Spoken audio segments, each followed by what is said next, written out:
Following up last week's probably lower than expected rankings of The Inner Light and Duet, we're only talking about 2 episodes of Season 1 TOS today. That will likely create more controversy than last week. But after this, I don't think the list has any episodes that should bring major disagreements among fans. Just know that I personally would not rank either of these episodes this high, but I take fan preferences into account making this list. I've been punting these episodes up the list for a while, and we've reached a point where pretty much everything ranked higher than these don't have the major problems that these 2 classic episodes do. Welcome to Best of Trek, Worst of Trek. I'm your host, Dustin Wing.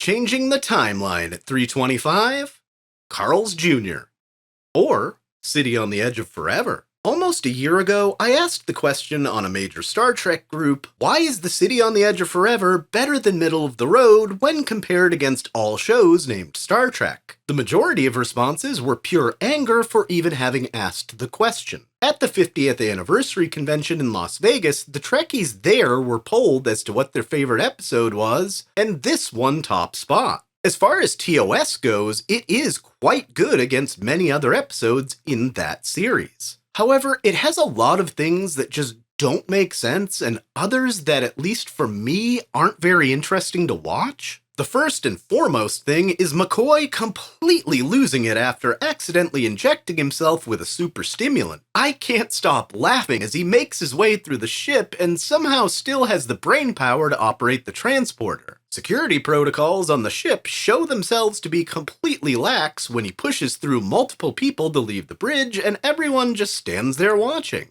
This leads us to the best part of the episode, the Guardian of Forever, who would later be known as Carl. As far as methods of time travel, Carl is pretty cool. A sentient portal to the past that for some reason can't send you to a specific point and seemingly only sends you to the past on Earth. A deranged McCoy slinks out from behind a rock and runs into the past. The landing party is left without a ship to return to because Leonard has changed the past and there must be some kind of temporal field around Carl that keeps this group outside linear time. When she loses contact with the Enterprise, the late great Nichelle Nichols as Ahura is given her worst line in TOS.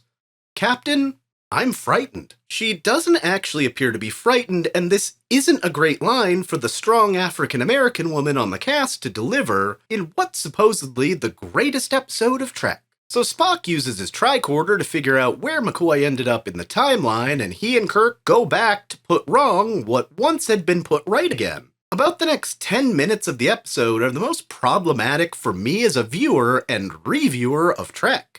As pretty much every time traveler in mid-20th century sci-fi writing, the dynamic duo find conveniently unattended laundry drying that they help themselves to so as not to look like they're walking around New York City in pajamas. That leads to one of the dumbest cops ever portrayed on television getting nerve pinched in front of a group of bystanders that do absolutely nothing about it. But not before Kirk gets to make a semi-racist joke about Spock being Chinese and getting his head caught in a mechanical rice picker. In putting some distance between them and the scene of the crime, they shelter in the basement of a soup kitchen and are caught trespassing by one of the most naive, one-dimensional characters introduced in Trek. While Edith would become a more fleshed-out character through the episode, our first encounter has her offering a job to 2 random people that just admitted to evading the police, in a place where there is literally all the free or cheap labor it could ever need. She sets them up with work and a room for rent where Spock works on his hobby. Which in terms of this episode, the ever-growing series of vacuum tubes is a hilarious gag that helps pad the runtime.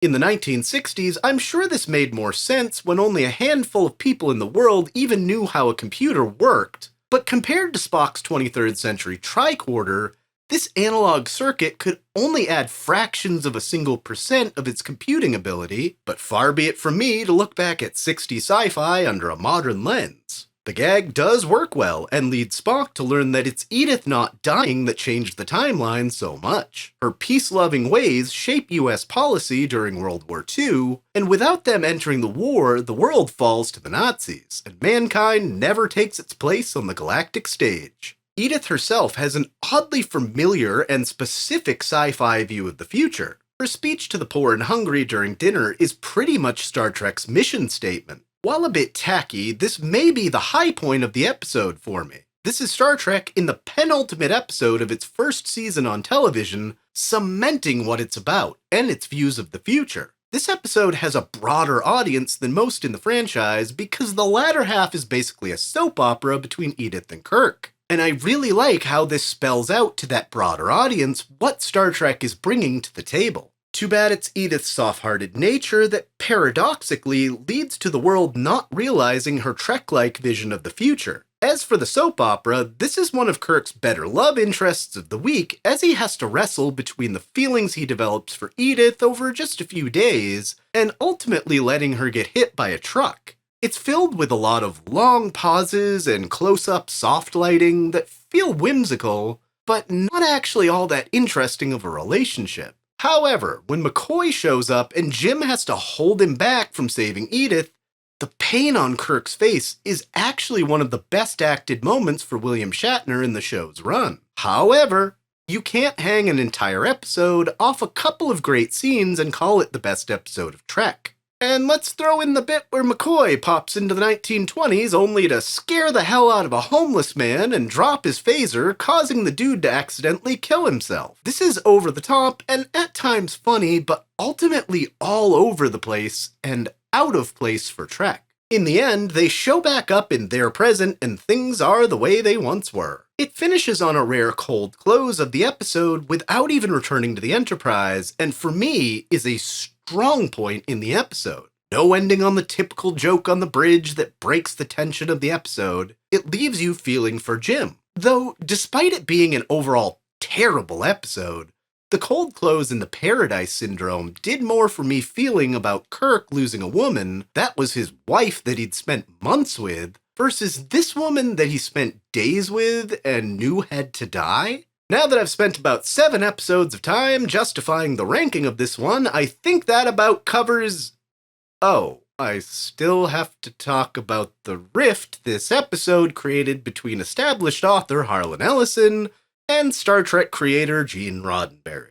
The original script for this episode differs a fair amount from the DC Fontana tweaked version we actually saw. Ellison didn't like how the final episode came out, and he and Roddenberry got into a bit of a pissing contest for the next 20 years. The episode was mainly rewritten with budgetary concerns in mind, but there were definitely problems with Harlan's original script also. For starters, having a drug dealer on the Enterprise use the time portal to escape justice really isn't a good look for Trek, and would have only helped the scene with the bum later in the script make more sense. Otherwise, it's less about Edith, and would have kind of stripped the final product of being the big loss for Kirk. I think if it had been produced as written, it would still be about where this episode ends up on the list. Against other TOS, this is quite a good episode. But against the entire franchise, with so many entries left that don't have major issues like this one does, it would be doing them a disservice to objectively rank this anywhere near the top 100.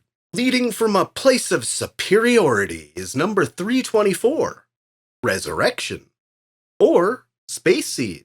This is another TOS classic that has a ton wrong with it, and I wouldn't personally rank it this high. But I do feel like it's a hair better than City on the Edge, and thus earns its place here. Just before the episodes on the list start to get solidly good all the way through their runs, without a bunch of hokey or perplexing choices made in their production. What makes this episode stand out and saves it from being objectively worse is the sheer presence of Ricardo Montalban. In wonderfully optimistic 60s vision, this vessel, launched in the 1990s, somehow makes its way unmanned to the far reaches of the cosmos, and is found by the crew of the Enterprise nearly 300 years later. As it turns out, it's full of genetically modified humans in stasis, a group that enslaved nearly a quarter of Earth's population at the time through pure superiority. and they aim to do the same in the 23rd century. Khan goes about memorizing as much of the database in Enterprise's computers as possible, and taking a liking to Lieutenant MacGyver's ship's historian, who seems to have a fixation on powerful men of the past. So the episode plays out like many TOS episodes, with bad soft highlighting on her in really awkward scenes where Khan grooms her to be what he wants. For the record, he's a really craptacular hairdresser too. With the help of MacGyver's, he wakes up others in stasis and takes control of the ship by cutting off life support, and somehow Kirk is the last one to succumb to passing out, and even has breath to get a final log entry in. Here's where the episode loses a few more points for slapping Ahura around trying to extract information. This is when Khan tries to force information out of the crew by putting Kirk in a decompression chamber and force them to watch. MacGyver's, though, helps Kirk escape, and it culminates in the final hand-to-hand combat with Khan. As far as TOS fight scenes, this isn't terrible. In the end, Kirk convenes a hearing and sentences MacGyver's, Khan, and his followers to an uninhabited planet. We never heard from them again, and presumably they created the ultimate super race.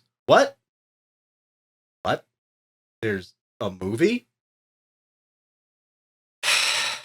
And Ricardo Montalban's chest is even more impressive? Of course, this sets up possibly the greatest movie in the franchise, which I have many fewer issues with, and for that, I'd like to thank this slightly better than mediocre episode for setting up something great 15 years later. As far as other random things, in the beginning, Kirk orders full alert, which apparently means that everybody on one side of the bridge swaps stations with someone on the other. Khan has almost as many wardrobe changes as the Dolom of Elas, and some are quite good. It's hard to rock yellow, but Khan manages to pull it off. Could have done without the yoga hour outfits and scene though. The scene where Khan first wakes up on the Enterprise and McCoy tells him the best way to kill him with a scalpel is one of DeForest Kelley's best scenes in all of TOS. As great as this episode is at setting up one of the franchise's best movies, this unfortunately isn't that movie. A solid watch, but a lot of classically hokey TOS moments to endure as well.